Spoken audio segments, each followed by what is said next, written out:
sun and the locked door. A Miss Marple mystery. The chapel bells tolled gently through the village of Chipping Elmsworth as morning mist curled around the crooked lanes and ivy-clad rooftops. It was a peaceful place, barely touched by time, and the kind of village where everyone knew everyone, except, of course, the quiet visitors who came to stay at St. Winifred's convent, nestled just beyond the hedgerows at the edge of the moors. The convent had stood for over a century, a tall, austere stone building with narrow windows and creaking floorboards, but it was known more for its charitable retreats and kind-hearted sisters than anything resembling scandal or crime. That is why the events of Monday morning shocked the entire village. The first to notice something was wrong was Sister Agnes, a small, bird-like woman in her 60s, with sharp eyes and an unshakable routine. At precisely 7 o'clock, as she always did, she went to rouse Sister Lucy, the youngest of the novices, for morning prayers. The young woman had been staying in the old East Wing, where rooms were rarely used, except during large gatherings. The corridor was dim and silent as Sister Agnes approached the door to room 12, the very last one at the end of the hallway. She knocked softly. No response. She knocked again, louder this time. Still nothing. Concerned, she reached for the iron keyring dangling from her belt and slid the key into the lock. It resisted. Frowning, she tried again. The key would not turn. The door was locked from the inside. She called out. No answer. Within minutes, the rest of the convent was stirred into a subdued commotion. They summoned Father Greaves from the village, who hurried over with 2 groundskeepers in tow. The door was old and thick, but with some effort the men forced it open with a splintering crack. The room was dark. The single window had been latched and shuttered. A candle had burned down to a stub on the writing desk, and in the bed, still beneath the sheets, lay Sister Lucy, pale, unmoving, her lips slightly parted in sleep that would not end. She was dead. A small bottle rested on the nightstand, its contents seemingly empty. A few drops clung to the base. The label had been removed. There were no signs of struggle, no sign of forced entry. The door had been locked from within, the window latched from the inside, and Sister Lucy had been a quiet girl, sweet, eager to please, devout to the point of naivety. Suicide was whispered, but no one could believe it, not truly. It was all too neat, too quiet, too impossible. When the village constable, Mr. Royston, was brought in, he had little more to offer. No signs of foul play, he muttered, though unease clung to him like dust. She must have taken something, and locked the door behind her, poor girl. But even he seemed unconvinced, and when, later that afternoon, Miss Marple arrived for her scheduled tea with Reverend Mother Beatrix, having visited the convent regularly for years, the moment she heard what had happened, she paused with the teacup halfway to her lips and narrowed her eyes. "Locked from the inside, you say?" "Yes," said the Reverend Mother, her hands folded tightly in her lap. "A tragedy. She was so radiant. She'd joined us only last year. Quite shy, but she loved her studies. Never gave a moment's trouble." Miss Marple leaned slightly forward. "And you say no one heard anything in the night?" "Not a sound, and Sister Agnes is quite the light sleeper. But the strangest thing, Miss Marple, when they opened the door, Sister Lucy's slippers were found by the foot of the bed, neatly placed, yet the soles were wet, damp with something sticky, but there was no water in the room, and the floor was dry." The old woman blinked, thoughtful. "And the bottle? You're certain the label was missing?" "It had been scraped off. The glass smelt faintly of almonds." "Ah," said Miss Marple softly, "a common scent for cyanide." By the following morning, rumours were blooming through the village like weeds. Some said Sister Lucy had been troubled. Others insisted she was writing letters to someone in the outside world. But no such letters were found, only a diary with 2 torn pages, cleanly ripped from the binding. Miss Marple, however, did not linger on gossip. Instead, she requested a tour of the East Wing, much to Constable Royston's quiet discomfort. "Forgive me, Miss Marple, but I don't see what this will yield. Door was locked, window latched. There's no way in or out." "Oh, I quite agree," she said brightly, "which means the answer must be in plain sight. It always is." Room 12 was as quiet as before. Clean now, the bedding stripped, but the shape of the mystery lingered like the scent of wax and damp stone. She examined the shutters, tested the latch. Solid. No sign of tampering. The old door, splintered near the lock, hung slightly ajar. "Curious," she murmured, pointing at the underside of the writing desk. "Look at this, Constable." He peered where she pointed, at a strange residue smeared on the wooden beam beneath the drawer. Brownish red. Tacky. "Blood?" "No," said Miss Marple. "Molasses, I should think. Or syrup. Something sticky. Might account for the wet soles, don't you think?" Royston's brow furrowed. "But how would that get there?" Miss Marple didn't answer immediately. Instead, she asked to see the convent kitchen. The sisters, confused but obliging, led her to the stone-flagged room near the chapel. There, beside the pantry door, was a wooden crate marked with a foreign seal. "It arrived last week," said Sister Agnes, "from a donor in Belgium. We've been unpacking it slowly." Inside were neatly wrapped tins of preserves, apricot, plum, cherry, each sealed in heavy glass. Sticky syrup had leaked in one corner, soaking into the straw. Miss Marple smiled faintly. "I wonder, sister, would you mind if I borrowed one of these jars for an hour or so?" Later that afternoon, she sat by the convent gardens beneath the yew trees, watching as the sun glinted off the chapel's stained glass. Her mind, however, was elsewhere, locked inside that room, behind that impossible door. A silent room, a missing label, wet soles with no puddles, and syrup beneath a desk. Not suicide, she thought. Not quite. It wasn't until she asked about the housekeeper that things began to shift. "Sister Helen," said Reverend Mother, surprised.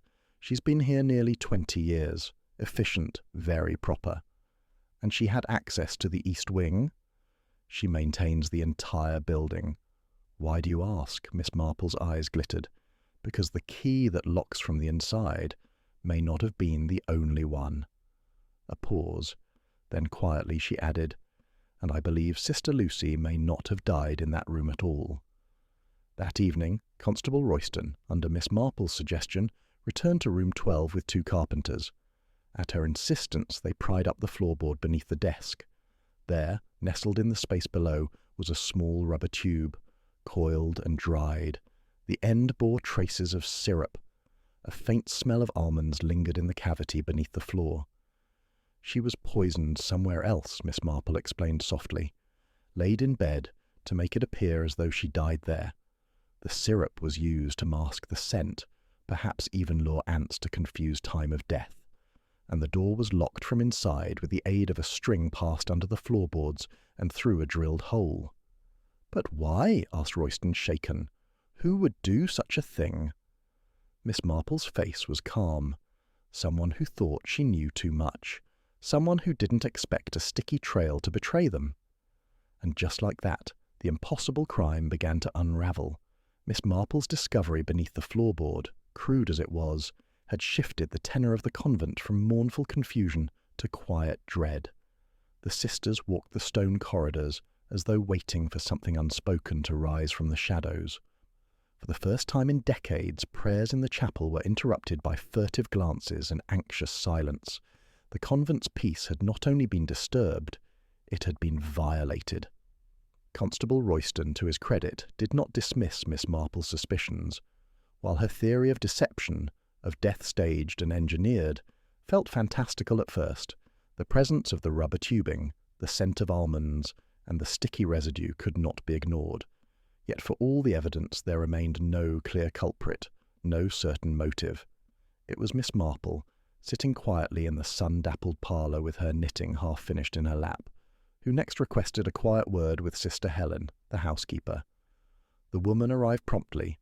Tall, with angular shoulders and a no-nonsense demeanour, Sister Helen had long held the position of domestic overseer for the convent's daily affairs.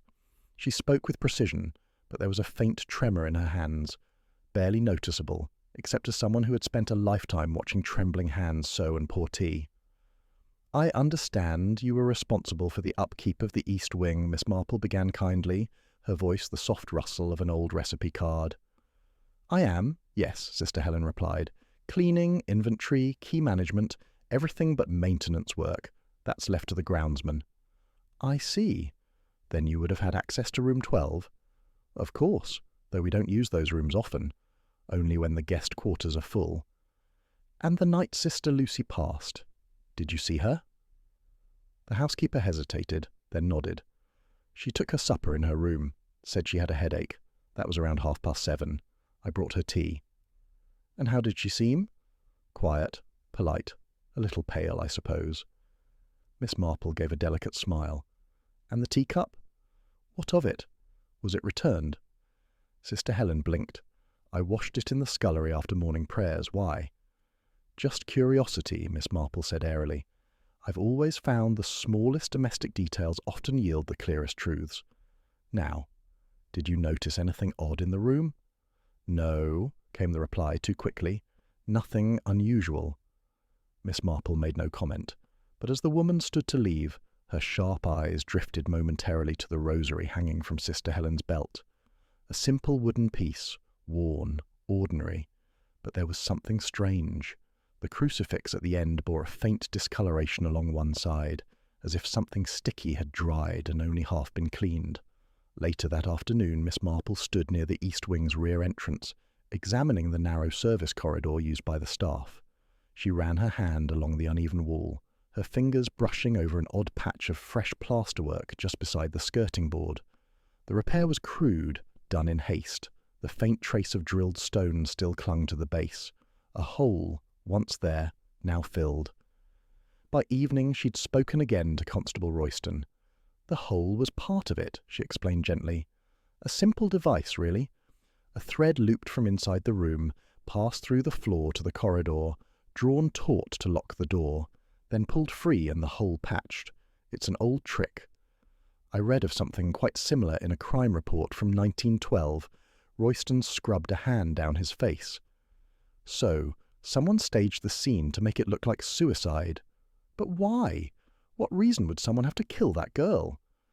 "That," said Miss Marple, "is what we must uncover, and I believe we need to know more about Sister Lucy herself, not the version known within these walls, but the one that existed before she took her vows." They began discreet inquiries the next morning. Letters were sent. A call was placed to an old friend of Miss Marple's at the Diocesan Registry. It was early afternoon when word came through. Sister Lucy's birth name had been Clara Whitcomb. Her family had resided in Kent. Her father, now deceased, had once been employed as an accountant for a shipping firm, until an embezzlement scandal 12 years prior had forced the family into quiet disgrace. It was never proven who had been responsible, only that the records disappeared, someone took the blame, and the company dissolved. Clara, now Sister Lucy, had withdrawn from public life soon after. Miss Marple frowned deeply. She turned again to the diary they'd recovered, now returned from the village solicitor's office where it had been examined. The 2 torn pages had left faint impressions on the remaining sheet beneath. With a soft graphite pencil and thin paper, she carefully rubbed to reveal the traces. The words were faint, but readable. "He recognized me. I'm sure of it. I saw his eyes. I don't think I'm safe here, not anymore. If I don't leave soon—" Miss Marple lowered the sheet. She visited the convent library next, not for theology, but the old donation records. St. Winifred's had, like most religious institutions, received contributions over the years. A name caught her attention. G. Hulberd, a rare name, the same in fact as the man listed as the shipping firm's co-owner from Lucy's father's company. He had donated a sizable sum just 6 months ago, and the most recent shipment, the crate of preserves, had come from Belgium, bearing the same initials on the invoice slip tucked into the crate's side. Miss Marple went still. She returned to the garden to think, where the sound of bees hummed softly under the yew hedge. That was where Sister Agnes found her, wringing her hands. "There's something I didn't say before," the old nun confessed in a whisper. "I didn't want to upset anyone, but I found something in the sacristy cupboard, a piece of paper folded and tucked inside the missal. It had a list, dates, names, and next to Sister Lucy's name was a red mark." She handed the paper to Miss Marple. The list meant little at first glance, but it was methodical. Weekly schedules. 3 names circled, Sister Lucy's among them. The handwriting was tight, angular. Miss Marple stared at it for a long moment, then slowly looked up. She knew someone here was connected to her past, she said softly, and someone else knew she knew. The crime wasn't one of passion, but fear, a carefully planned silencing. What we need now is a single moment of weakness, a crack in the routine, something small but telling. And, as fate would have it, that very evening during Vespers, the chapel candles failed to light properly. Sister Helen was seen fetching fresh tapers from the storage cupboard. A box fell as she opened it. Among the scattered tapers was a glass dropper, the kind used to measure liquid. Miss Marple, rising from her pew, moved swiftly across the nave, before the housekeeper could gather the items. She lifted the dropper, turned it toward the fading light, and saw the faintest shimmer of residue, thicker than water. Sister Helen stared at it, just for a moment, and in that moment something flickered in her eyes. Not surprise, recognition. Miss Marple stood silently in the chapel, the glass dropper balanced delicately between her fingers, the last of the sunlight slanting through the stained glass windows and casting jewelled hues across the stone floor. Sister Helen's expression remained still, composed, but just long enough. The moment passed quickly, but the crack had appeared. By nightfall the convent was steeped in a hush not born of prayer. The Reverend Mother had agreed, quietly with a trembling hand, to let Miss Marple and Constable Royston speak privately with the remaining sisters. There would be no accusations, not yet. But Miss Marple knew too well that guilt rarely showed itself in violent outbursts.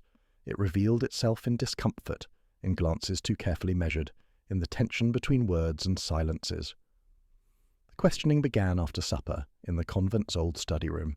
The walls were lined with worn volumes of scripture and gardening guides, and the only light came from a brass oil lamp on the table. Miss Marple sat beside Royston, her knitting resting in her lap, unused. Sister Agnes was the first to be interviewed. She sat perched at the edge of her chair like a sparrow on a windowsill. "I've told you everything I know," she said earnestly. "I knocked, she didn't answer, the door was locked. It never occurred to me, truly, that something was wrong." "And the slippers?" Miss Marple asked gently. The nun frowned. "Oh yes, still at the foot of the bed, neatly placed as always. She was a very tidy girl, always folding her bedclothes, stacking her books in perfect little towers. Never any fuss." "Had she been close to any of the other sisters?" Miss Marple continued. "She kept to herself," Sister Agnes said after a pause. "Though, lately I thought she seemed nervous, jumping at little noises. And she began carrying a small notebook with her. Wouldn't let anyone read it." "Did you ever see her write in it?" "Once or twice in the garden. She'd tuck it away quick if anyone came near." That detail, Miss Marple thought, matched the torn diary pages. She gave a polite nod. "Thank you, sister. You've been very helpful." Sister Agnes rose, replaced shortly by Sister Marianne, a tall, thin woman with a pinched face and tired eyes. She folded her hands primly and regarded the two investigators with a stiffness that did not soften even under Miss Marple's gentle gaze. "I heard nothing unusual," she said flatly. "My room is down the other corridor. The east wing has thick walls. If she cried out, I didn't hear it." Miss Marple offered a small smile. "You didn't particularly get along with Sister Lucy, did you?" The nun stiffened. "What gave you that idea?" "You were the only one not to mention her death during prayers yesterday," Miss Marple said without malice. "You also signed out the library's copy of A Practical Guide to Poisons in Medicinal Botany 2 weeks ago." Sister Marianne's lips thinned. "I was researching it for a lesson on medicinal herbs." "No doubt," Miss Marple said calmly, "though I wonder why that lesson never appeared on the schedule." The silence that followed was thin and brittle. Sister Marianne looked away. "She was arrogant," she muttered at last, "always acting like she knew better than the rest of us, like she didn't really belong here, like this life was just a disguise." "But you didn't report her?" "She hadn't broken any rules," she said quickly. "At least, not that I could prove." Miss Marple leaned back slightly, fingers tapping softly against the side of her knitting needles. "That's the second time someone's mentioned disguise," she said quietly. "Quite the word to use for a nun." After Sister Marianne left, Royston exhaled through his teeth. She didn't like the girl, but disliking someone isn't murder. "No," Miss Marple agreed, But resentment leaves traces. Let's not forget, this crime was committed with calculation, not passion, which makes it all the more likely someone had time to justify it to themselves. Next came Sister Clotilde, an elderly nun who had taken her vows decades ago and seemed nearly deaf. She claimed to have seen nothing, heard nothing, and expressed regret only that poor Lucy had not lived to take her final vows. She had questions, the old nun said in a whispery voice, always asking about absolution, about forgiveness, and, well, about judgment. She feared judgment. Miss Marple tilted her head. What did she fear being judged for? Sister Clotilde pursed her lips. Her past, I think. But we all come to God with baggage. Who among us is clean, That question hung in the room long after she was gone. The final witness was the Reverend Mother Beatrix. She entered with dignity, but it was clear the strain of the past days had worn on her. Her hands were folded tightly in front of her, the knuckles pale. I confess I don't know what more I can offer, she said with weariness. The tragedy is almost beyond comprehension. Miss Marple nodded slowly. It is, especially given what we found. Beatrix looked at her sharply. You're suggesting one of us. I'm suggesting, Miss Marple said gently, that Sister Lucy did not die in isolation. Someone took great care to make it appear that way. The effort was unnecessary if she'd truly taken her own life. The Reverend Mother didn't speak for a long moment. Then she said, She came to me last week. Said she needed to leave the convent. She wouldn't say why. Only that she feared for her safety. Did you ask what she feared? I did. She said someone here had recognized her. From before. From her father's trial, perhaps. I can't be sure. Did she say a name? No, Beatrix said softly. But she was pale as snow when she left my office. I arranged for her departure, was going to place her with the mission in Cornwall. She never made it that far. The room was quiet. Miss Marple rose slowly, stepping toward the small window that overlooked the courtyard. Her reflection hovered in the glass, thin and pale as the moon beyond. Each of you saw her differently, she said softly. To some, she was a girl out of place. To others, she was hiding something. But what strikes me most is that nearly all of you believed she didn't belong, and yet the moment she tried to leave, someone killed her for it. She turned. It wasn't about Lucy's past. It was about what she'd uncovered here. Royston, standing near the door, frowned. Uncovered? Miss Marple nodded. She recognized someone, that much is clear, and whoever she recognized feared exposure enough to kill her. But we've been looking in the wrong direction, thinking she was the only one with a secret. She glanced down at the list Sister Agnes had found, still tucked in her sleeve. The names, the circles, the red mark. She was watching someone, Miss Marple said, tracking them. I think that someone had more to hide than a false name. I think Sister Lucy knew about a second life, something not just sinful but criminal, and she was gathering proof. Royston straightened. Then the next question is, where did she hide it? Miss Marple smiled faintly. That's exactly what we need to find. The convent had grown quieter as the investigation deepened, not with the serene hush of prayer, but with the suffocating silence of suspicion. Even the birdsong outside seemed muffled beneath the weight of what lingered unsaid. As dusk crept in on the third day since Sister Lucy's death, Miss Marple sat once more in the convent garden, the pages of her notebook fluttering in the breeze like pale moths. One by one she was beginning to fit the pieces together, but the picture that emerged remained clouded, tangled in human weakness. Constable Royston rejoined her with a folder in hand, his boots crunching softly over the gravel path. You were right about the name, he said, lowering his voice. G. Halbert's shipping firm wasn't just involved in fraud. There was a second investigation, years later, quietly buried. Smuggling, the Crown suspected. Artifacts, possibly pharmaceuticals. Nothing proven. And connections to Belgium? He nodded grimly. At least 2 known associates. Both disappeared after the firm collapsed. Miss Marple exhaled softly, knitting untouched in her lap. So Lucy's father might have taken the fall for something bigger, and someone here, someone with links to that, past, feared she might expose them. But if it's just about the past, Royston said, why here? Why now? Why not silence her the moment she took vows? Because, she said, Sister Lucy didn't come here to escape. She came here to watch. She suspected someone already in these walls. And that made all the difference. Inside her notes were 3 columns, each name listed with observations, contradictions, and, most importantly, potential motives.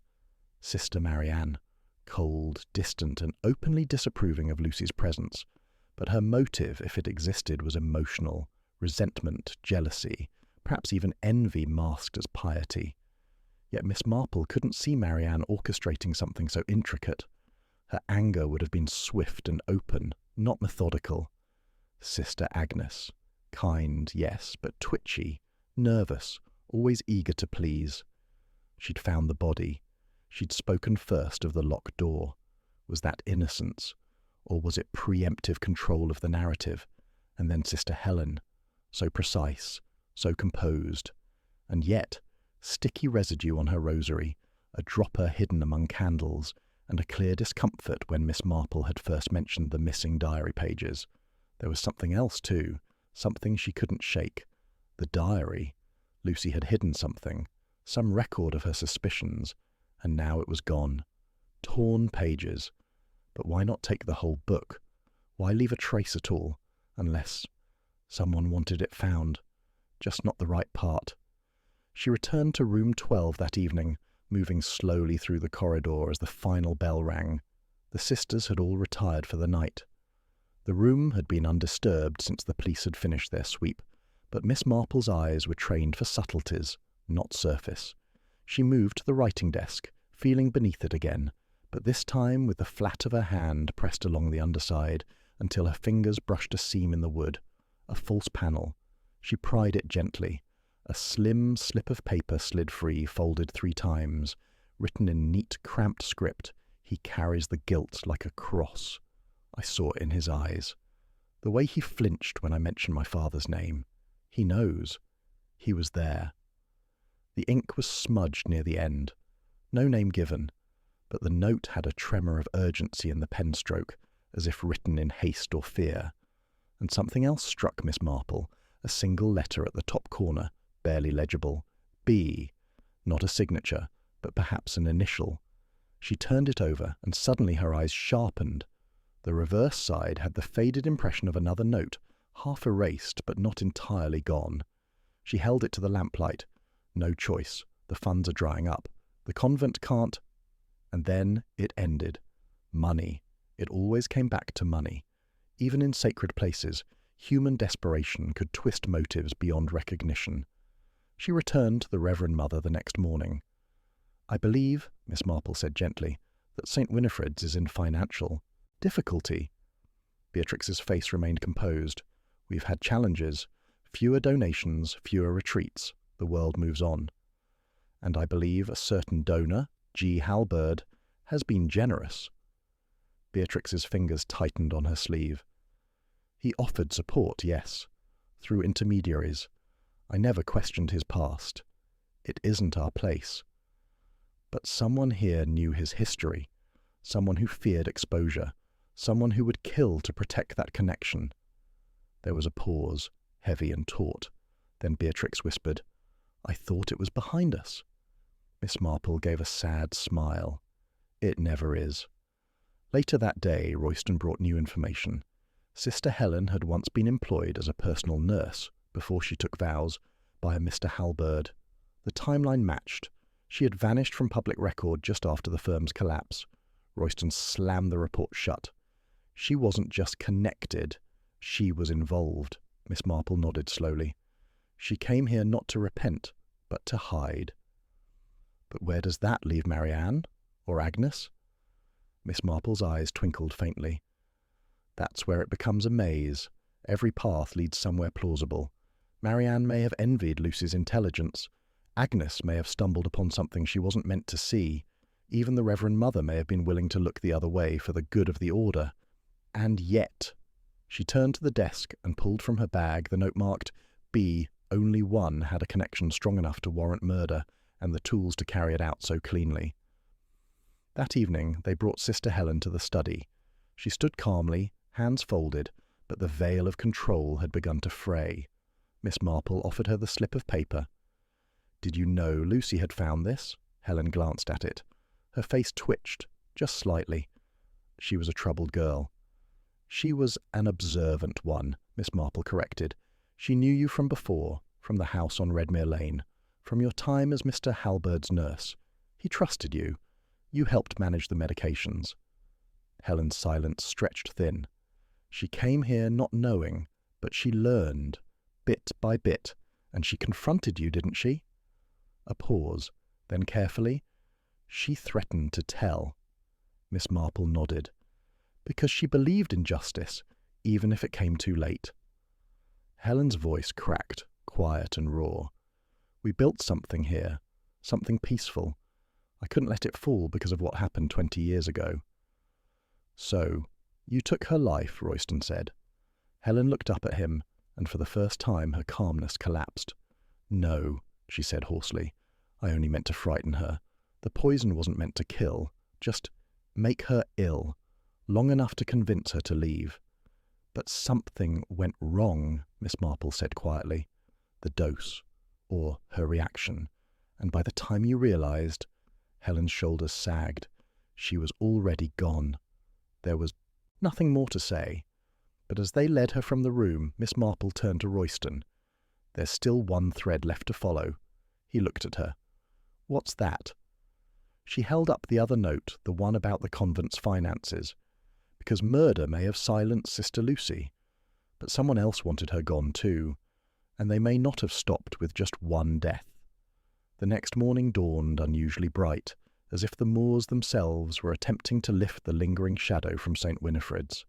The wind smelled of lavender and early harvest, but inside the convent walls the atmosphere was thick with tension. News had spread quickly. Sister Helen taken into custody, Miss Marple's quiet assertion of guilt accepted with grim finality. By midday, Constable Royston had issued his report to the regional office. It was clean, neat, and convincing. Poison administered by someone with motive and access, a forged suicide, a staged locked-room mystery. The press would eat it up, nun kills to protect her past.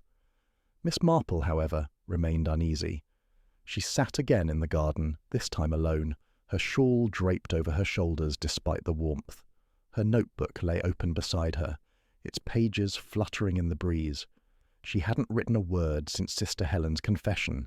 Instead, she kept rereading what she'd written days earlier, long before the dropper had fallen, long before the floorboard had given up its secrets. The edges didn't line up. Something essential was missing. Sister Helen had been guilty, yes, but not entirely. There had been guilt in her eyes, but not fear. And most troubling of all was the final note Sister Lucy had written.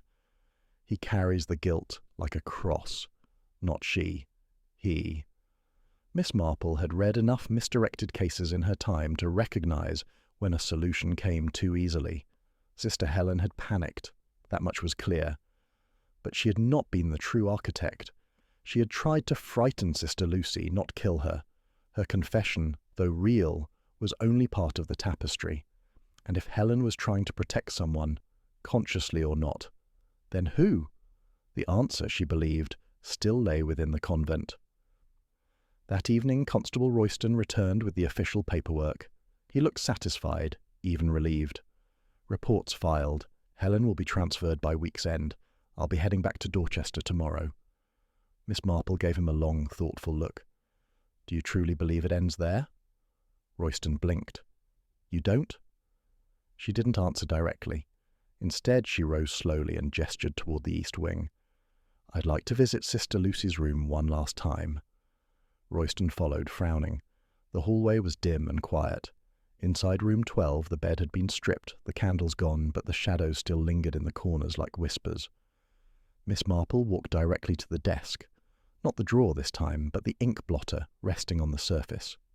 She lifted it. Underneath was a slip of folded vellum, barely noticeable, pressed flat. Royston stepped forward. "Another note?" She unfolded it carefully. No handwriting this time, just a rough charcoal sketch. It showed a simple iron key, cross-shaped at the handle. Along the shaft were 3 engraved dots. Miss Marple turned it over. Scrawled in the corner was one word. Chapel. Royston raised an eyebrow. Do you think it's the key to the front gate? No, Miss Marple murmured. I think it's something far more personal. She wasted no time.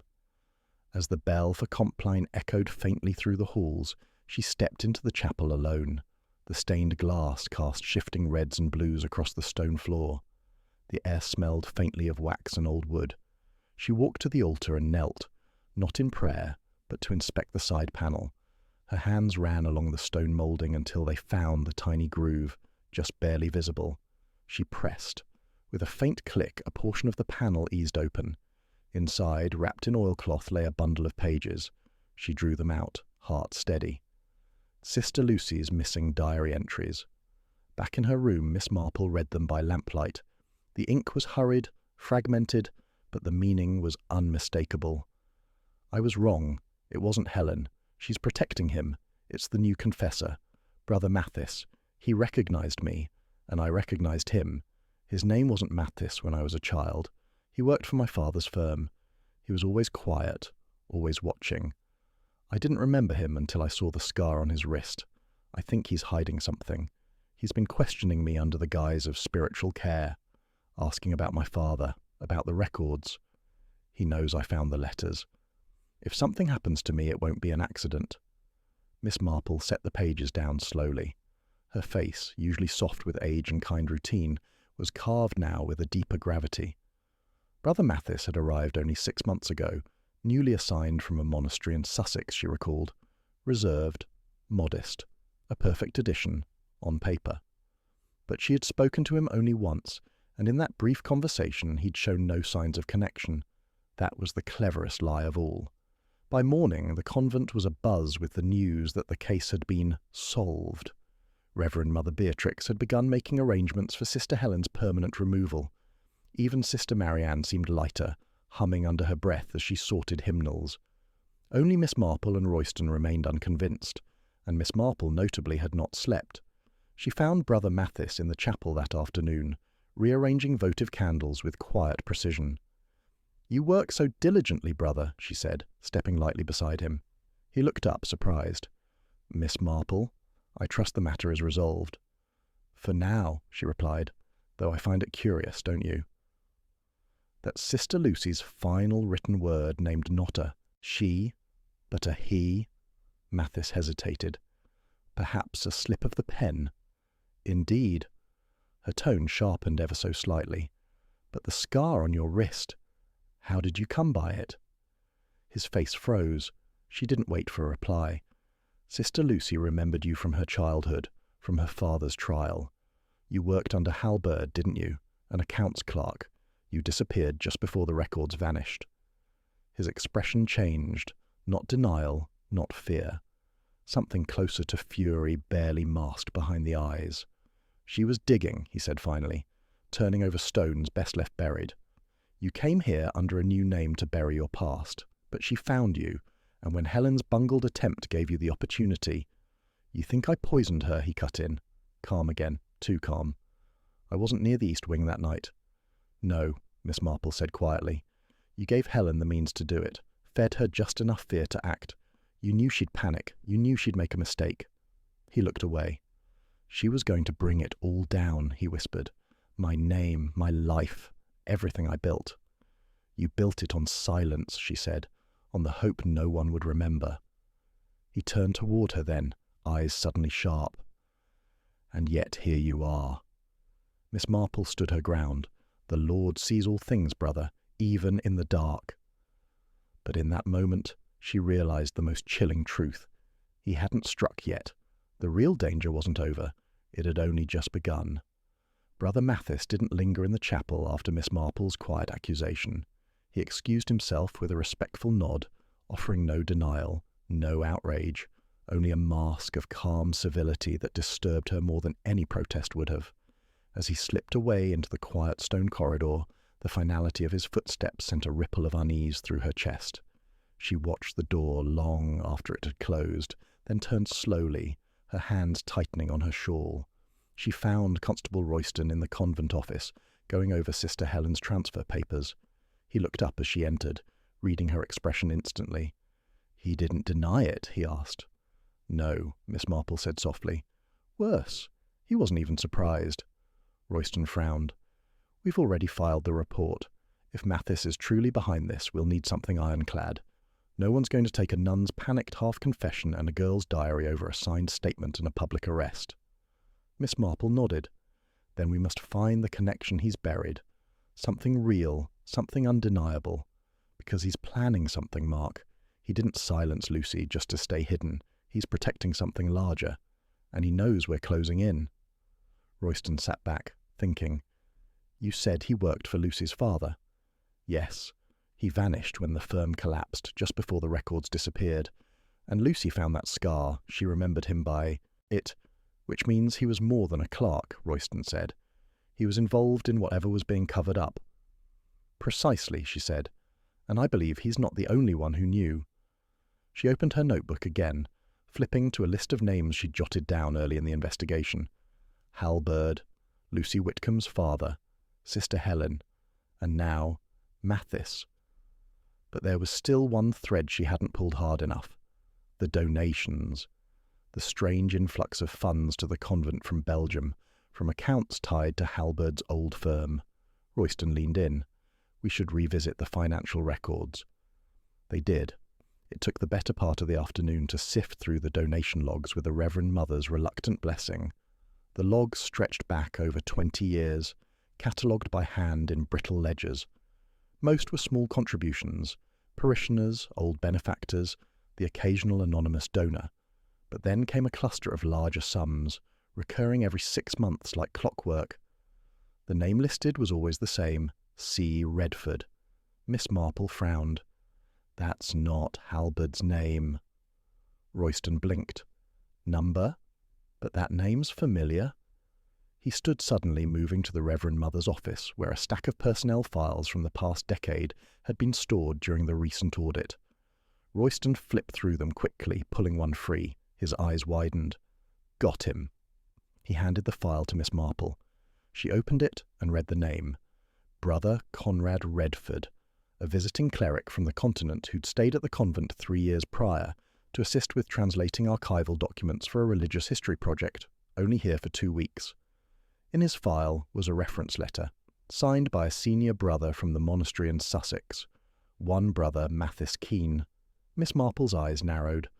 So Mathis vouched for him, and 3 months after that visit the donations began, larger and more frequent.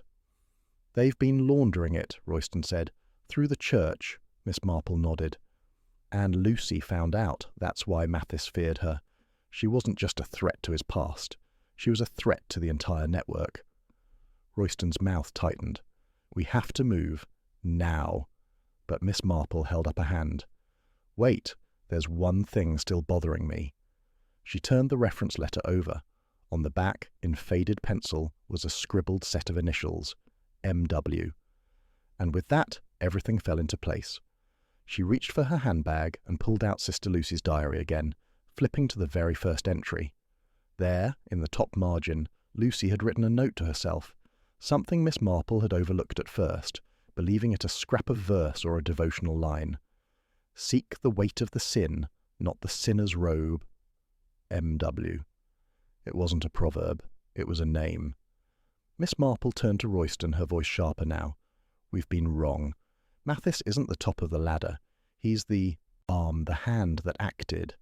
But the real shadow behind all this, the one Lucy truly feared, is M.W. Royston stared. "Who?" Miss Marple rose, drawing in a slow breath. "We need to speak to the Reverend Mother. Now." She found Beatrix in the vestry, her face composed as always, her rosary clutched in her hands. "I hope your business with the files was productive," she said, without turning. "Quite," Miss Marple replied. "In fact, it raised an important question." Beatrix turned, her eyes cool. "Why," Miss Marple continued, "would a foreign cleric be hosted by this convent, vouched for by someone using a false name, and then begin donating large sums, unless someone here was ensuring those funds were accepted, quietly and without question?" The Reverend Mother said nothing. "And why," Miss Marple added gently, "would a girl like Lucy fear you, enough to write your initials at the top of her final notes?" Still silence. Then Beatrix whispered, "She didn't understand. She only saw pieces." "Which was enough," Miss Marple said. "Enough to die for." Beatrix's shoulders sank, but she didn't crumple. She looked down at the rosary, then set it gently on the table. "I did what I had to do," she said softly. "After the scandal, after the firm fell, we were offered a way to survive. The funds came with conditions. Mathis was placed here to ensure discretion. I didn't ask where the money came from, only that it kept the doors open the sisters fed, the roof from collapsing." "And Sister Lucy threatened that," Miss Marple said. "She wouldn't stop digging. She wasn't content with forgiveness. She wanted truth, and I—" She closed her eyes. "I told Mathis to handle it. I told him to do what was necessary." Outside, the evening bell began to toll. Miss Marple looked at her sadly. "You didn't kill her, but you gave the order." Beatrix opened her eyes, tears finally falling. "And now I'll carry it, like a cross." The words echoed, just as Lucy had written. As Royston stepped forward to make the arrest, Miss Marple turned toward the chapel door.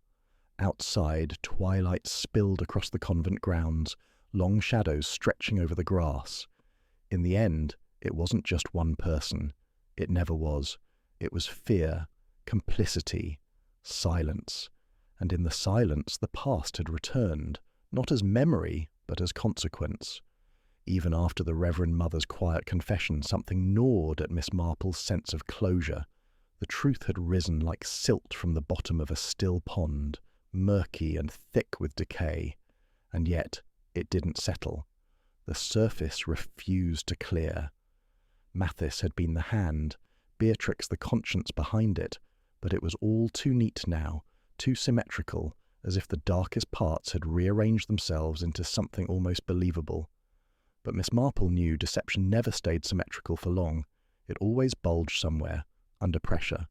She returned to the garden that evening, pacing slowly between the hedges of lavender and rosemary, the notes from Lucy's journal folded and refolded in her hands. She stopped by the bench where Lucy had once been seen writing, letting her fingers trail along the worn wood, the scent of soil and crushed leaves rising faintly in the air. It was quiet again, but not peace. There was tension buried here still, a question no one had asked. She sat, closed her eyes, and tried to see it all again from Lucy's perspective. Not just the facts, but the feel of it. An orphaned girl, desperate for purpose, finding sanctuary in a place she slowly realized housed the same rot she'd tried to escape. She had trusted no one, written in secret, hidden evidence, but above all, Lucy had watched. She had been planning something, not just gathering facts, but preparing a move. And it hadn't been against Beatrix or Mathis, not at first, because Lucy hadn't feared the powerful. She feared the invisible, the ones hiding in plain sight. That night, after the convent lights dimmed and the halls fell still, Miss Marple went to the chapel again. The oil lamp flickered as she moved, casting her shadow across the marble floor. She stepped to the altar and paused, eyes narrowing, not at the relics or symbols, but at the flowers. A simple vase of lilies stood to the left of the pulpit. They had been fresh every day. That, in itself, wasn't odd. But it was curious, she thought, that in a place suffering from financial strain, someone found the time and coin for daily lilies. And always lilies. White, silent, symbolic. She lifted the vase, fingers brushing its base. The altar cloth shifted, and something beneath it rustled. Paper. Tucked neatly under the silver tray of communion wafers, she found a folded letter. It wasn't addressed, but she didn't need a name to recognize the handwriting. It wasn't Lucy's, but she had seen it, in the margins of the donation logs, in a ledger, a hand that wrote with too perfect symmetry. Sister Agnes. Miss Marple returned to her quarters without waking Royston. She needed a different tool tonight. Not force or law, but method, a way to see what Agnes would not say. By early morning she was in the kitchen. The sisters moved like clockwork, preparing porridge, slicing bread, setting out simple preserves. Agnes stood at the back, as usual, stirring with precise habitual motions. She looked up and smiled faintly as Miss Marple entered. "Good morning, Miss Marple. You're up early." "Couldn't sleep," she said cheerfully. "I've been thinking about Lucy mostly. Do you suppose she liked lilies?" Agnes blinked. "Lilies?" Miss Marple nodded, pretending to search through the cupboard for tea. "Yes, I noticed they were always on the altar. Beautiful, of course, but quite funereal, don't you think? I would have thought Lucy preferred violets. Or primrose." There was a flicker, barely a beat, but Agnes's hand tightened on the ladle. "I wouldn't know," she said quietly. She never said. Miss Marple set the kettle down gently. "Funny thing, I found a letter hidden beneath the altar last night. Handwritten, rather elegant, not Lucy's hand, but it spoke of repentance and lilies and how difficult it is to watch someone fall without helping them." Agnes's back stiffened.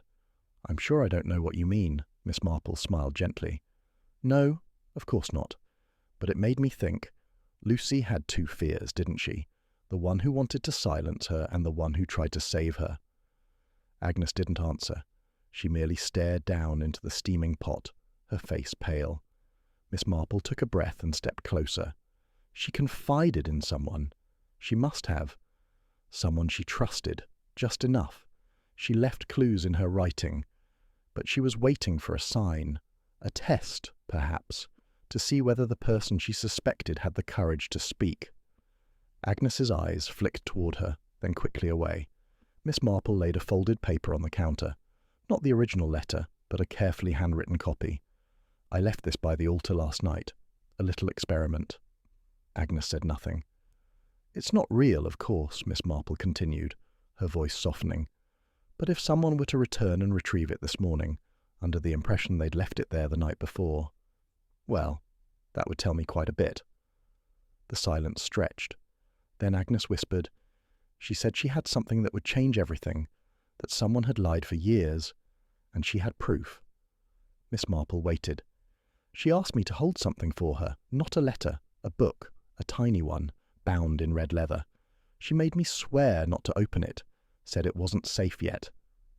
Miss Marple's breath caught faintly. "Where is it?" Agnes reached under her apron, trembling. She pulled from a hidden inner pocket a small, flattened package wrapped in cloth. Miss Marple took it gently, unfolding the layers until the red leather gleamed through. Inside were tiny, meticulous pages, names, codes, account numbers, and dates, corresponding exactly to the dates of the mysterious donations, written in Lucy's hand. It was the missing ledger, not just a record of suspicion, but proof of the financial laundering, of Beatrix's complicity, of Mathis's placement, and, chillingly, one final line dated the night before Lucy's death. "If anything happens to me, the key is Agnes." Miss Marple closed the book slowly. Agnes was crying silently now. "I didn't think they'd go so far," she whispered. "She said it would only take a little more time, that she had contacted someone outside. She didn't say who." Miss Marple touched her shoulder. "You were trying to protect her." Agnes nodded, then shook her head. "I failed." "No," Miss Marple said gently. "You gave her enough hope to keep going. That was more than anyone else. Did the chapel bell ring out again? 7 chimes. Morning prayers. But already the sky outside was shifting, a storm building, the light yellowed and tense. Miss Marple turned to leave, the book pressed to her chest. Behind her, Agnes asked in a quiet voice, "What will happen now?" Miss Marple looked back, the shadows deep beneath her eyes. "Now, my dear, now the truth has a voice." And it would speak in court, in press rooms, and in whispered stories passed from cloister to city. Lucy's voice, preserved at last, not in silence, but in ink and in justice.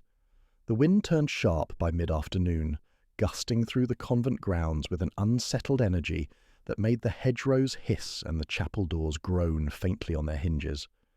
Clouds massed above the moors, bruised and low, heavy with the promise of rain. Inside, the convent had grown restless. Whispers passed between sisters like contraband. The tension was no longer whispered. It hung on the air like incense turned sour. Miss Marple stood at the window of her small guest room, the red leather notebook open on the desk behind her. She had spent the last hour carefully transcribing its contents, page by page, preserving every date and number in her fine, clear hand. The little book was too valuable, too dangerous, to trust to memory alone. It wasn't just evidence, it was the final weight Lucy had carried, the burden that had taken her life. She wrapped the notebook again in its cloth and tucked it into her handbag, heart steady now with purpose. With Agnes's testimony and the ledger in hand, there was no doubt. The network of corruption, the laundering of illicit funds through the church, the murder meant to silence a girl with a name and a memory. It would all come to light. The authorities could no longer dismiss it as the delusion of a novice or the paranoia of an old woman. It would be undeniable. She crossed the corridor and found Royston in the vestry, reviewing the statements gathered so far. He looked up as she entered.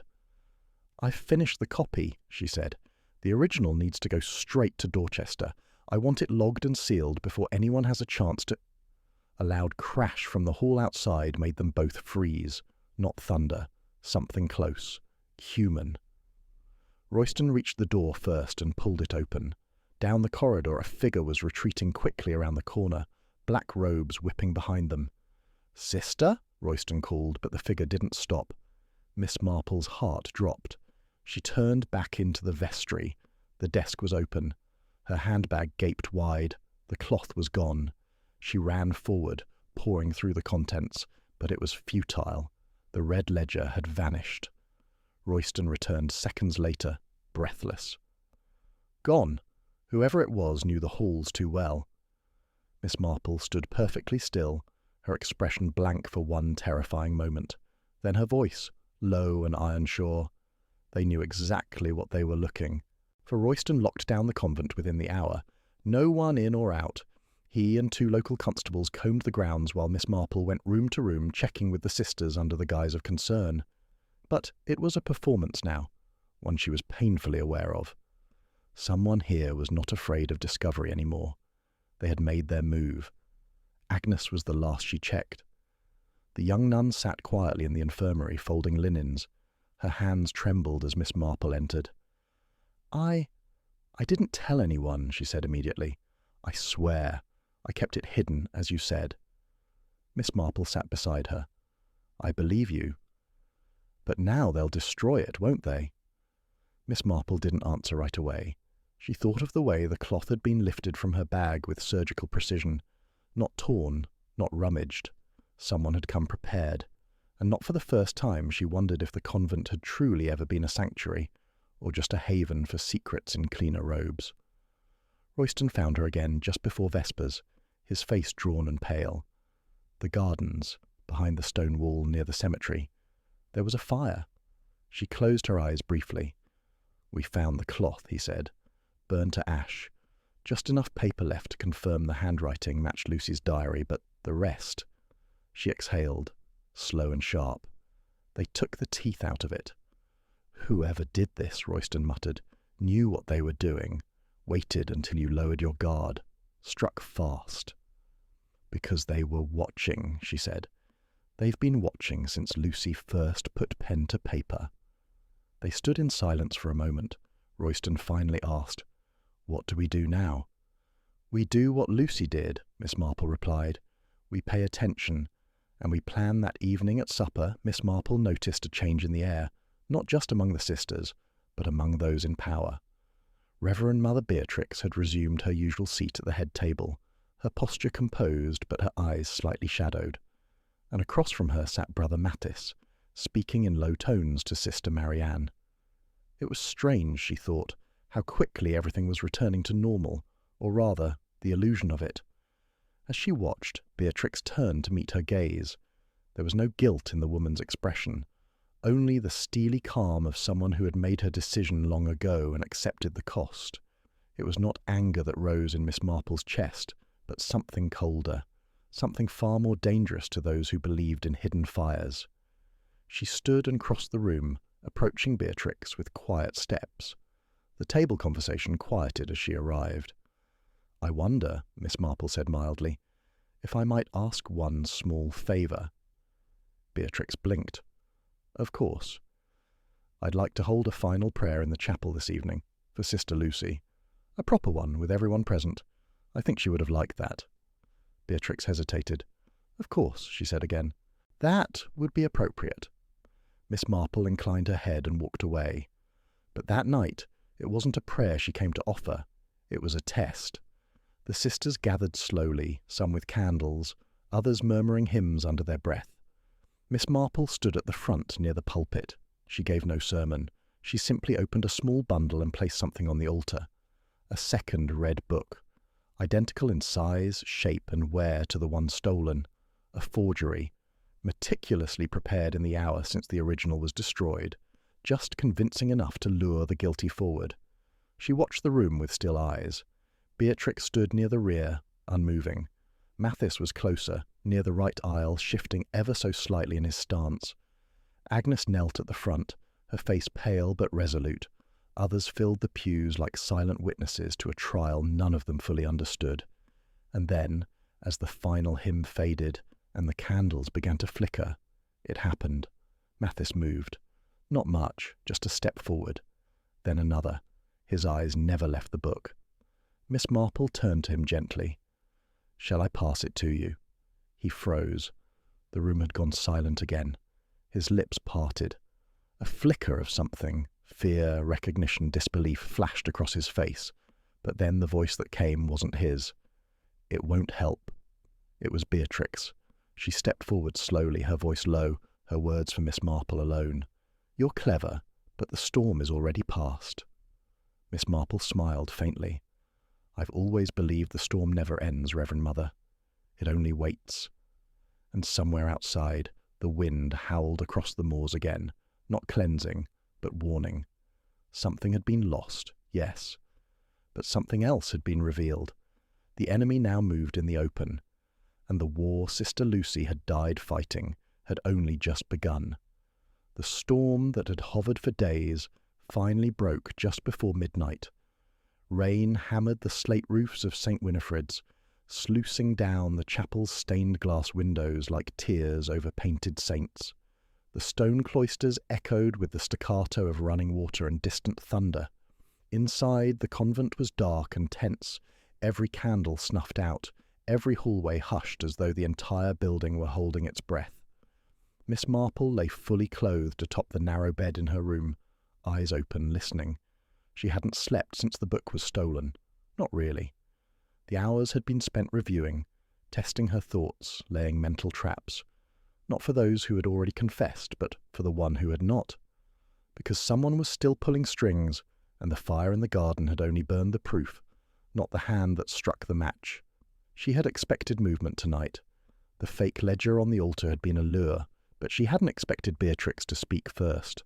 That moment had unsettled her. It wasn't Mathis she feared, not any more. He was a weapon, directed and used. Beatrix was a general, yes, but she didn't command alone. Someone else had warned them both, someone watching the watchers. The faint creak of floorboards outside her door snapped her thoughts to attention. She rose silently and crossed the room, listening. A second creak, then another. Not toward her door, away. Moving quickly, lightly. A retreat. She stepped into the corridor just as lightning cracked across the moors, illuminating the long hallway with a brief wash of pale blue light. A figure moved near the far stairwell. Black robe, slight frame, a flutter of fabric. She couldn't see a face. By the time Royston reached her room seconds later, she was already halfway down the hall. Together they followed the trail down the narrow servants' passage behind the kitchen, through the old laundry rooms and toward the storage cellars. The scent of wet stone and mildew thickened. The air grew colder. Then they saw it. The door to the records room was ajar. Royston drew his torch and stepped forward, pistol raised. Miss Marple kept close behind. The room was empty. Papers were strewn across the desk. One of the filing cabinets hung open, drawers ransacked. Royston lowered his weapon cautiously. "Looks like they were looking for something else," he said, sweeping the light across the room. Miss Marple's eyes fell on the floor. A trail of wet footprints, barely visible, leading out through the opposite door, the one that opened into the courtyard. "Not they," she murmured. "One person." Royston followed her gaze. "But who?" A scream split the night. Not far. Feminine. Desperate. They ran, bursting into the storm-lit courtyard as the bell in the chapel began to toll frantically, wild and uneven. A warning. A second figure came tearing across the courtyard from the east wing, habit soaked and clinging to her as she stumbled into the open. "Sister Marianne!" Royston shouted. She reached them, breathless, shaking. "The confessor, he's gone. His cell is empty. And Sister Agnes, she's missing." Miss Marple's blood ran cold. They rushed back through the courtyard straight to the confessor's quarters. The door hung open, wind slapping it against the frame. Inside, the room was stripped, robes gone, shelves cleared. On the desk was a single page from Lucy's diary, left like a taunt. She was never meant to finish the story. Miss Marple felt the weight of it press into her chest. Royston turned, jaw tight. "He's running." "No," she said quietly. "He's hunting." They found the next piece of the trail behind the chapel. The small rear gate that led to the orchard path had been forced open. Rain had turned the dirt to sludge, but footprints led away from the wall. 2 sets. One heavy, deliberate, the other lighter, uneven. Agnes. Miss Marple didn't speak as Royston radioed the local constabulary, calling in immediate support. She didn't need to speak. She knew what Mathis was doing. He hadn't vanished because he was afraid. He had vanished because Agnes had become the last threat, the only one left with enough truth to shatter what remained of their fragile order, and he had gone after her. The rain slowed as they followed the path down toward the tree line, lanterns bobbing ahead as Royston and 2 constables led the way. Thunder still growled distantly, and the wind tore through the hedges with a low, droning sigh. Halfway through the orchard they found her shoe, small, black, caught beneath a gnarled root. Nearby the leaves were crushed in a scuffle. Then a low cry. Miss Marple froze. "There!" They turned and ran. Lanterns swung wildly, casting fractured shadows through the rain-drenched branches. The cries grew clearer, choked, desperate. They burst into a clearing just as the clouds parted and moonlight spilled down. Mathis had Agnes pinned to the base of an old oak, his hand over her mouth, the glint of a blade pressed beneath her jaw. Royston raised his pistol. "Let her go." Mathis didn't move. His eyes flicked toward Miss Marple. "You don't understand," he said. His voice was quiet, tired. "She knows. She saw Beatrix give me the vial. She saw what I burned. She was always watching." Agnes whimpered beneath his hand.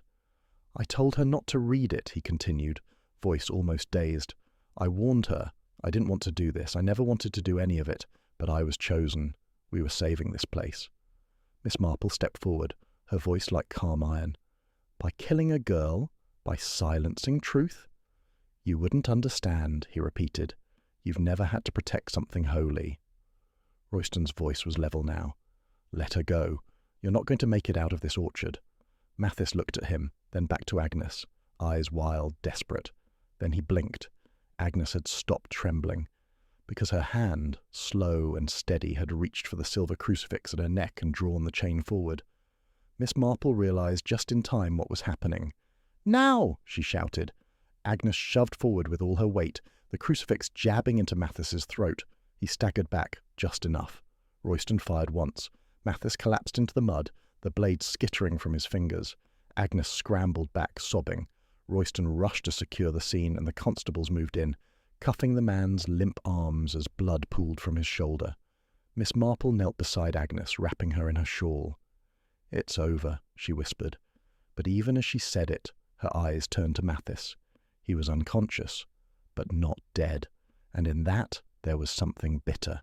He would face trial, yes. He would be named, but he had been used, just as Lucy had been silenced.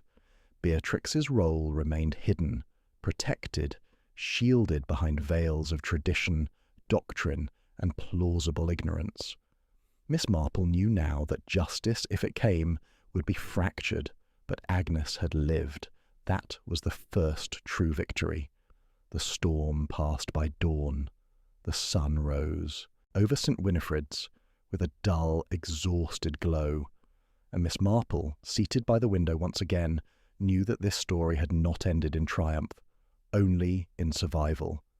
The days that followed Mathis's arrest were heavy with an uneasy quiet.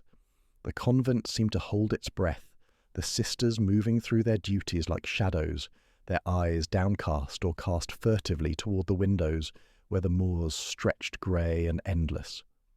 Miss Marple spent most of her time poring over the fragments of evidence, the scattered testimonies, and the small, overlooked details that had slipped past the more conventional investigators. It was in the meticulous re-examination of these fragments that the pattern began to emerge. One afternoon, as she sat in the convent's modest library, surrounded by leather-bound volumes and fading tapestries, she found herself staring at a peculiar object that had been tucked away in a corner of the room, a small, delicate music box, its brass surface tarnished and worn. Sister Marianne had brought it in, saying it belonged to Sister Lucy, and Miss Marple had absent-mindedly wound it up earlier that morning. The faint, haunting melody still lingered in the air. The music box had a secret. Beneath its base, hidden under a tiny latch, was a slip of paper. Miss Marple unfolded it carefully, revealing a cryptic message in Lucy's handwriting. "The key is not what it seems. Look beneath the veil." She repeated the phrase silently, letting it settle in her mind. Beneath the veil. Her gaze drifted to the stained glass window opposite her. It depicted St. Cecilia, the patron saint of music, her veil flowing as if caught in an unseen breeze. Miss Marple's fingers traced the edge of the paper again. It was a riddle, a clue left by Lucy in the midst of the chaos. Suddenly, a memory surfaced, a fleeting glance, a detail from earlier in the investigation. The way Sister Agnes always adjusted her veil just so, a slight nervous twitch whenever certain subjects came up. The fact that the veil was a symbol, a covering, a shield, and then it struck her. What if beneath the veil was not metaphorical but literal? Without hesitation, she rose and made her way to the convent's chapel. The air inside was cool and thick with incense. She approached the altar, her eyes scanning every detail. The lilies, the candles, the embroidered altar cloth, but nothing hidden, at least nothing visible. Her hands reached up carefully to the stained glass window of St. Cecilia. She ran her fingers along the frame, feeling for any irregularity. There, a slight give, a tiny latch concealed within the lead work. With a gentle push, the panel swung open like a small door, revealing a narrow recess hollowed into the wall. Inside was a small bundle wrapped in faded cloth. Miss Marple pulled it free and unfolded the layers to reveal a collection of letters and documents, carefully tied with a faded blue ribbon. Her heart quickened as she sifted through the papers. They were correspondences between Reverend Mother Beatrix and a mysterious correspondent. Initials M.W. The letters spoke in coded language, hinting at financial transactions, threats, and a desperate need to protect the convent's reputation at any cost. One letter stood out, a chilling passage dated only days before Sister Lucy's death. "The girl grows dangerous. Her persistence threatens to unravel us all. She must be silenced, but with care. No scandal, no suspicion. The veil must remain unlifted." Miss Marple's mind raced. The veil was both symbol and instruction, the cover under which deception thrived. Beatrix was not alone. The correspondent M.W. was still unknown, but now the circle had tightened. The letters revealed a hierarchy of secrecy, a web far more complex than a single corrupt nun or a disgraced clerk. Returning to the library, Miss Marple laid the letters alongside the red ledger, comparing dates, names, and transactions. A pattern emerged: donations funneled through shell companies, meetings held in distant towns, coded exchanges concealed within church activities. But amidst the complexity, a smaller detail caught her eye: an annotation in the margin of one letter, a single word circled repeatedly: chapel.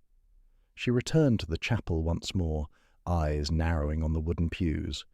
Every day the sisters knelt here, prayed here, but Miss Marple's gaze lingered on the third pew from the front, where Sister Agnes often sat.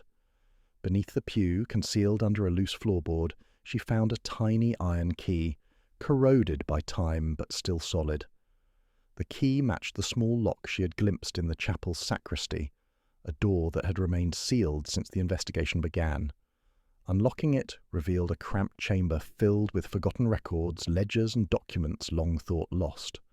Among them was a ledger matching Lucy's red book, but far more extensive, detailing years of illicit dealings, names of accomplices and coded references to M.W. and others who had maintained the facade. Miss Marple sat back, overwhelmed but clear in purpose. The pattern was no longer invisible. The corruption was woven through the convent's very foundation, hidden beneath the veil of sanctity and tradition. And yet, Lucy's courage, Agnes's quiet defiance, and now the truth uncovered in these hidden rooms offered a path forward. As the afternoon sun filtered through the stained glass, casting colourful shards across the chamber, Miss Marple felt a cautious hope. The veil was lifting, the silence breaking. The story was far from over. But now the pieces were finally coming together. Miss Marple sat quietly in the dim sacristy, the dusty ledgers spread around her like a puzzle, begging to be solved. The afternoon light slanted through the small arched window, dust motes swirling in the golden beams, illuminating the faded ink of years-long secrets. She ran her fingers over the pages, tracing the names, the figures, the cryptic notations, and then she paused on a series of entries that, at first glance, seemed innocuous. But now, with the knowledge of the larger web, they demanded attention. The entries detailed more than just illicit funds or hidden donations. There were repeated references to a place, sanctuary, but not as a refuge, rather as a code word. Alongside it, dates and names marked the ledger's margins, names of girls who had come through the convent over the past decade. These were not simply records of charity or shelter, but of something else entirely, carefully concealed beneath layers of piety and silence. Miss Marple's brow furrowed as she cross-referenced the names with those she'd encountered in her inquiries. Several matched girls who had disappeared quietly, their absence barely remarked upon by the community. A few had left abruptly, stories of family emergencies and sudden moves recorded without further question. But the ledger hinted at a darker truth, that these young women had been systematically removed, hidden away, or worse. Her mind turned to Beatrix, the Reverend Mother, a woman of formidable will, bound by a twisted sense of duty to protect the convent's reputation. But what had driven her to sanction such cruelty? The money was a motive, yes, but greed alone rarely pushed someone to orchestrate murder or silence a child forever.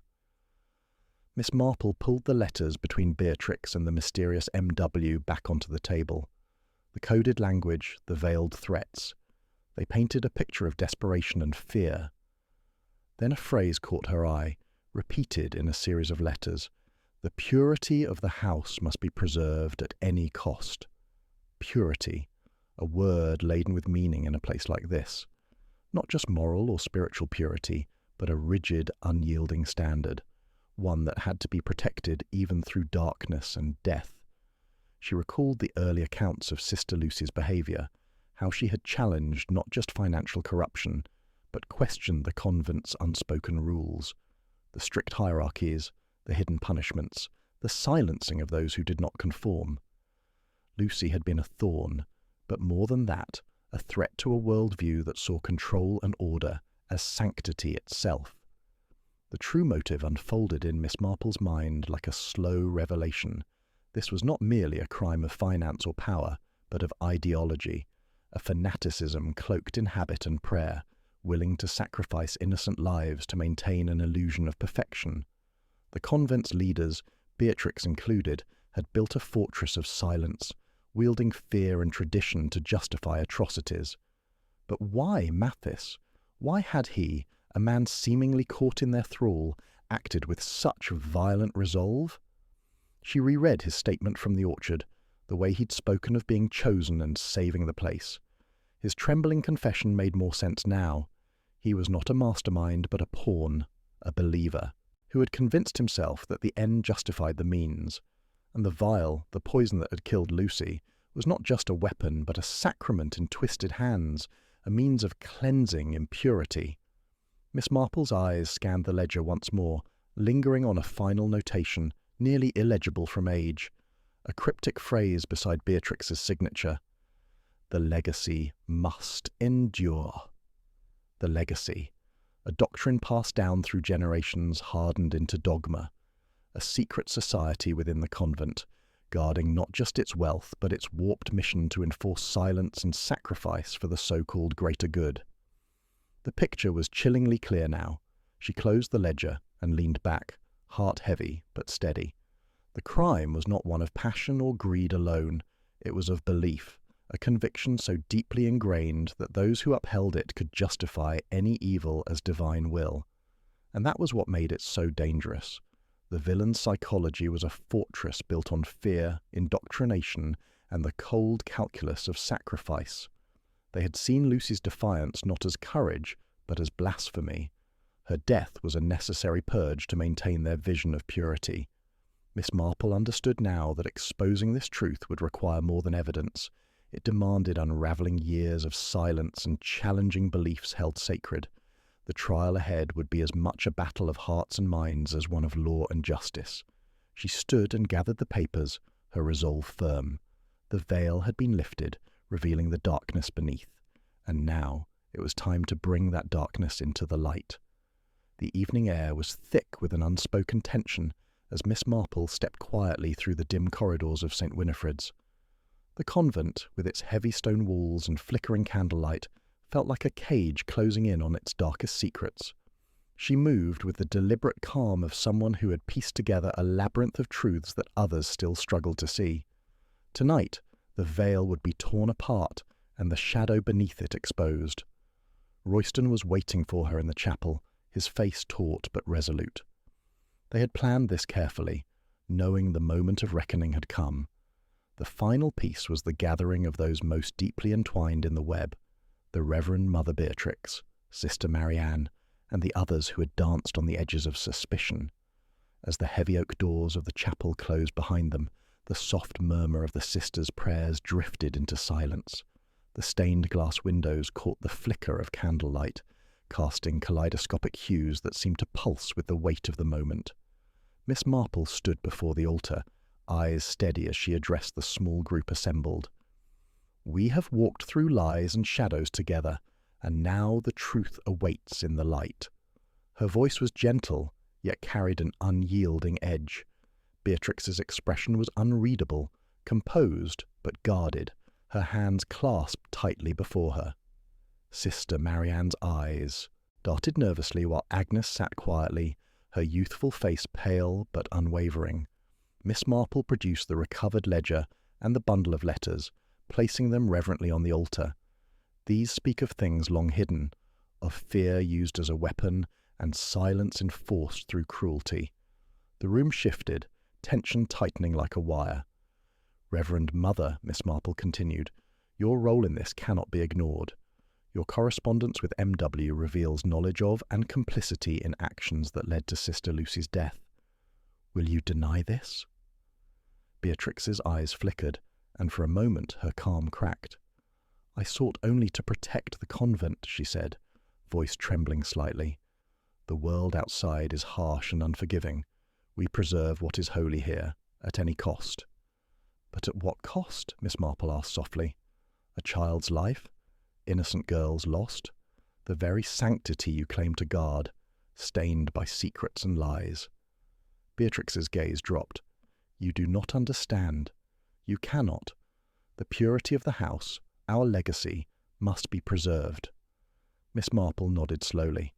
"And yet, it is that very obsession with purity that led to destruction. This legacy is built on silence and sacrifice, but truth cannot be so easily buried." Suddenly a sharp noise echoed, the sound of footsteps running in the hallway outside, hurried and frantic. The chapel doors swung open and Royston stepped back with urgency. "We have a situation." From the doorway, Sister Marianne entered, breathless and pale. "Sister Agnes is missing. The gates are locked, but the eastern window was forced open." Miss Marple's heart quickened. "Again?" The villain moved swiftly. Beatrix's eyes narrowed, but she said nothing. Royston turned to the assembled group. "We must act immediately. Agnes's safety is at risk, and so is the chance to end this." Miss Marple placed a steadying hand on Beatrix's arm. "Reverend Mother, your knowledge may yet help save a life. Will you tell us who M.W. is?" Beatrix hesitated, then whispered, "He is my brother.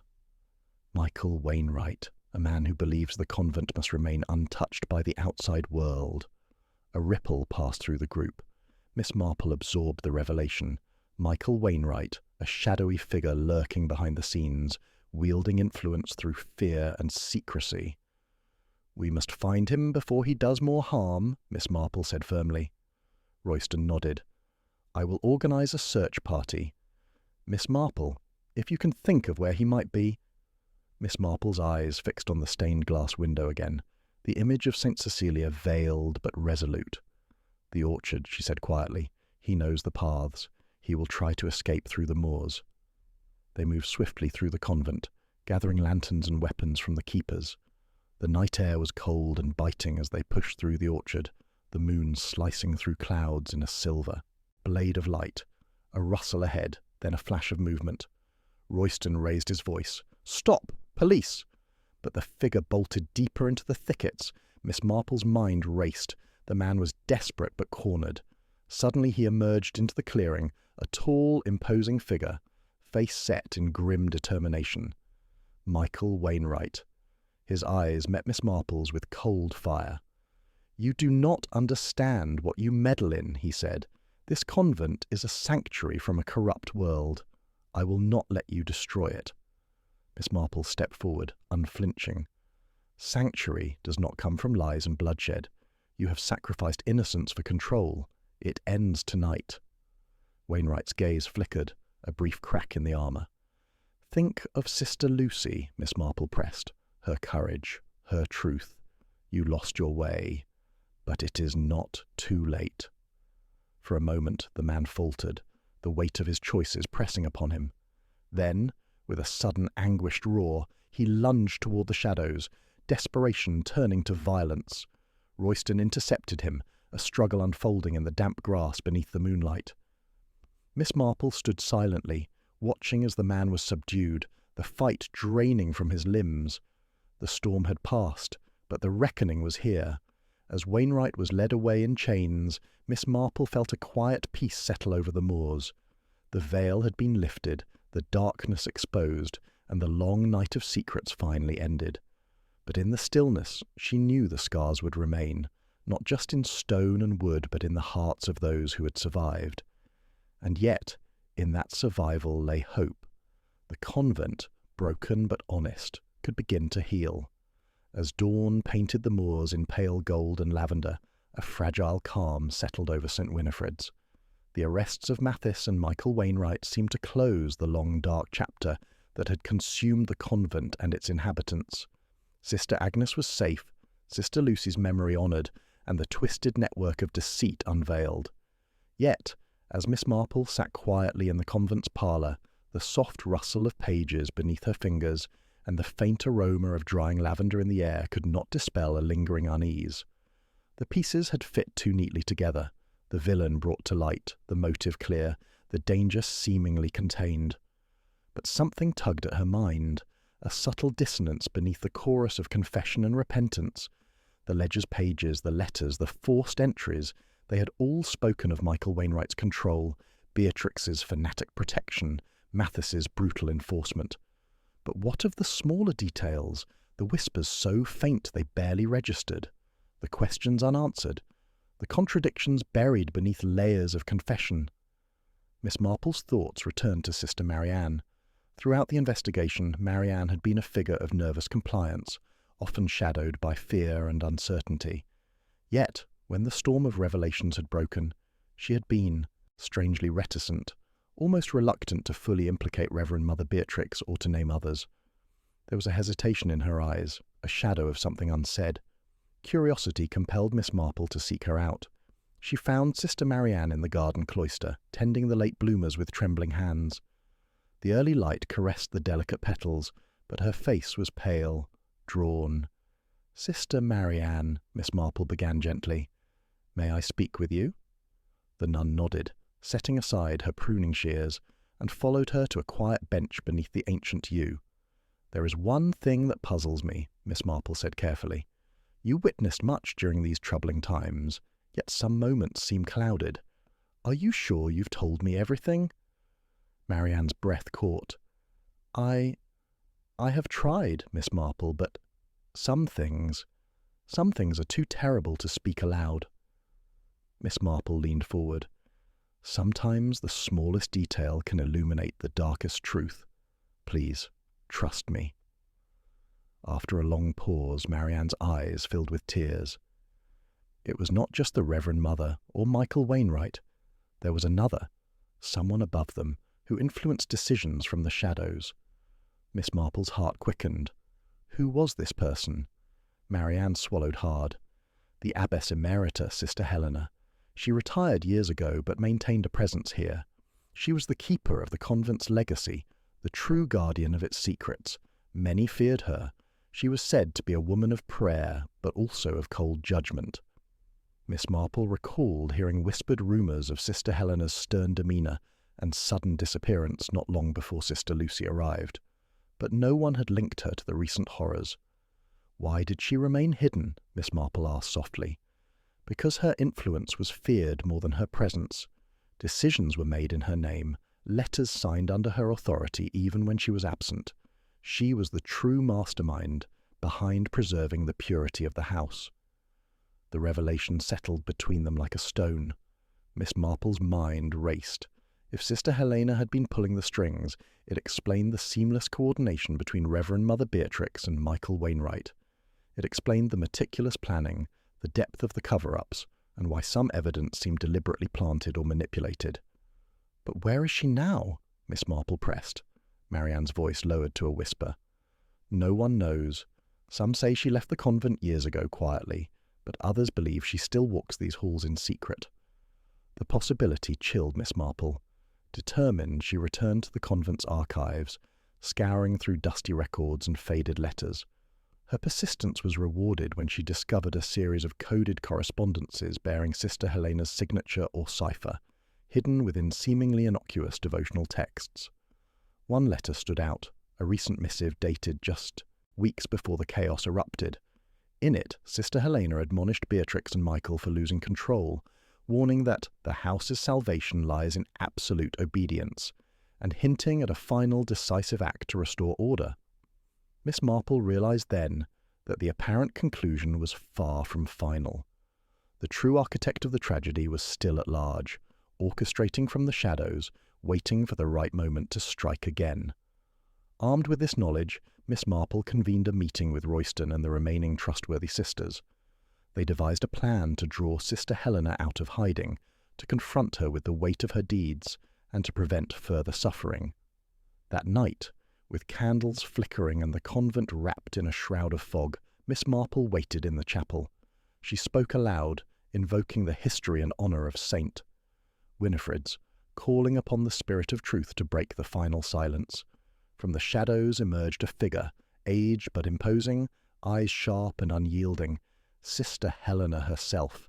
The air thickened as she stepped forward, her voice cold yet steady. "You think you have unravelled the web, Miss Marple, but you see only the strands, not the whole. The house must be preserved. I have sacrificed for that truth." Miss Marple met her gaze without flinching. "Sacrifice does not justify murder, silence, and fear. Your legacy has been one of pain." Sister Helena's expression hardened. "You know nothing of the weight I bear." "Perhaps," Miss Marple said softly, "but I know that the light of truth can illuminate even the darkest of legacies." In that moment, Sister Helena's facade faltered, the years of secrecy cracking beneath the quiet strength of justice. The final confrontation had arrived, not just a battle of evidence, but a reckoning of conscience, and as the dawn broke once more over St. Winifred's, it was clear that the convent's true salvation lay in facing every shadow, no matter how deeply it was buried. The dawn's soft light filtered through the high chapel windows as Sister Helena stood quietly, the weight of her years and deeds etched deeply in the lines of her face. Her eyes, sharp and cold moments before, now held something far more complex, a flicker of weary resignation. Miss Marple watched her carefully, the fragile tension in the air seeming to hold its breath as the final truth settled into the silence between them. The gathered sisters and officers waited, the air heavy with anticipation. Miss Marple cleared her throat gently, then began, her voice calm but resolute. "Sister Helena, your hand guided many of the darkest acts that have befallen this convent. Your belief in preserving purity at any cost led to the sacrifice of innocent lives and the silencing of those who dared to question." Helena's lips pressed into a thin line, but she said nothing. Miss Marple continued, "You orchestrated the web of secrecy, manipulating others to do your bidding while keeping your own hands clean, or so you thought. But your plans were never as flawless as you believed."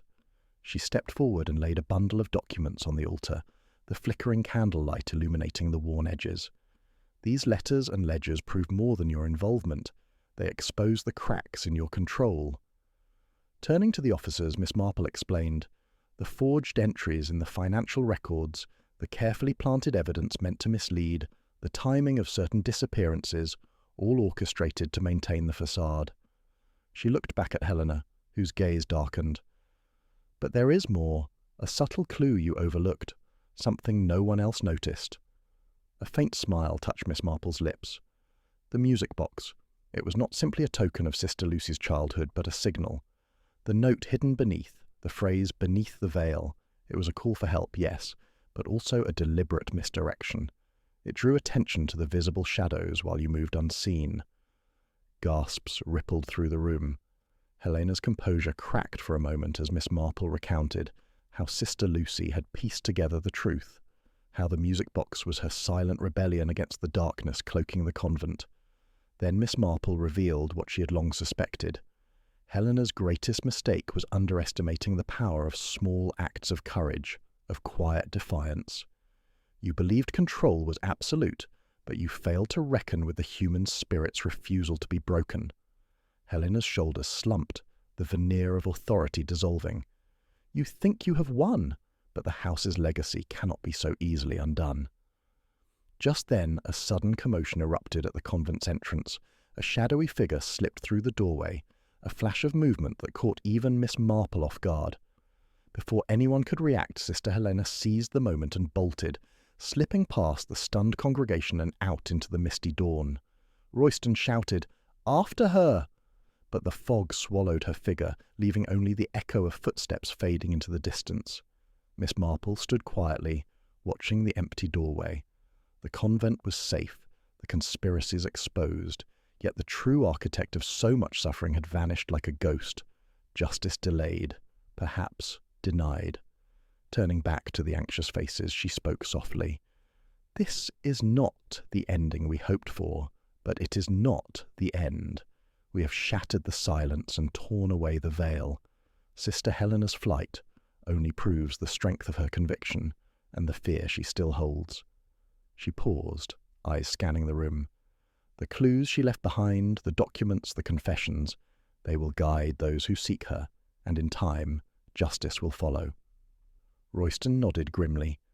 "We'll launch a search. She won't evade us forever." Miss Marple smiled faintly, the steely resolve in her gaze unmistakable. "Indeed, and remember, it is often in the smallest details, the overlooked words, the misplaced objects, that the truth reveals itself. We must remain vigilant."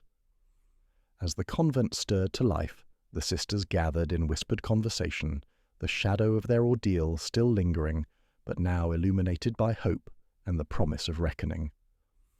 Miss Marple stepped outside, the cool morning air crisp against her skin. The moors stretched endlessly before her, a vast canvas for the stories yet to unfold.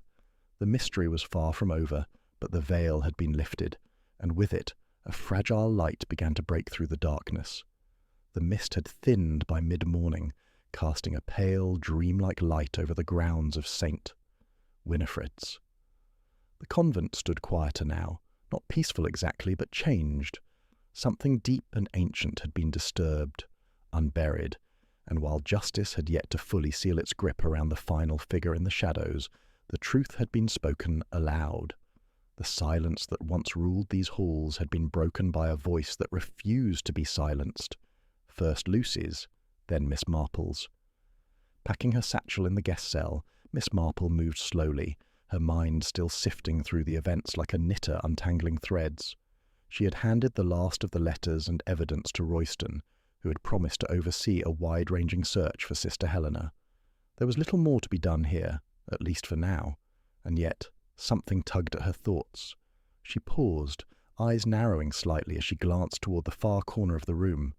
Her gaze landed on the small writing desk, the one she had barely touched in her stay. A slender drawer had remained stubbornly stuck during her first attempt to open it. Curiosity, faint but persistent, returned. With a gentle tug, the drawer gave way this time, revealing a false bottom. Inside lay a thin bundle of parchment, wrapped in a strip of crimson ribbon faded with age. Miss Marple unfolded it carefully.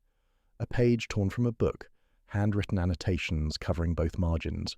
It was Sister Lucy's handwriting. She recognized the neat strokes, the careful precision. But this was no letter. It was a transcription, perhaps, of something else, a confession, a translation. Her eyes scanned the words, and an unease began to grow. The cries are not heard in the chapel, but below it. The walls whisper, but not in Latin. There is a second set of steps behind the vestry, older than the stone around it, leading where no one is meant to go. Miss Marple's breath caught. She sat down slowly, rereading the passage. This was not metaphor, it was description. Lucy had found something, perhaps stumbled upon something far older and darker than even Helena's machinations. Had it been part of what made her a threat?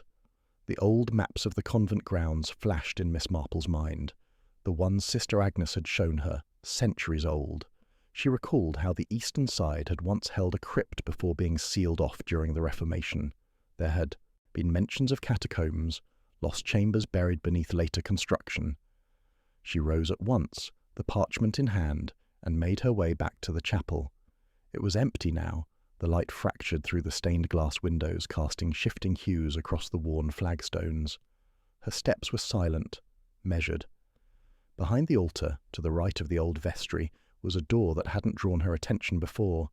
It was plain, nearly invisible against the stone, its hinges rusted. She pushed. It creaked open. A narrow, spiralling staircase wound down into darkness. Cold air rose from below, carrying with it the scent of mildew and something older. Dust, parchment, stone. She hesitated for only a breath, then descended, her candle flickering in hand. The staircase ended in a low corridor, lined with niches and broken statuary. She moved cautiously, Lucy's notes echoing in her mind. At the far end stood a heavy iron door, slightly ajar. Beyond it, a small chamber opened, round with vaulted ceilings and walls covered in crumbling frescoes.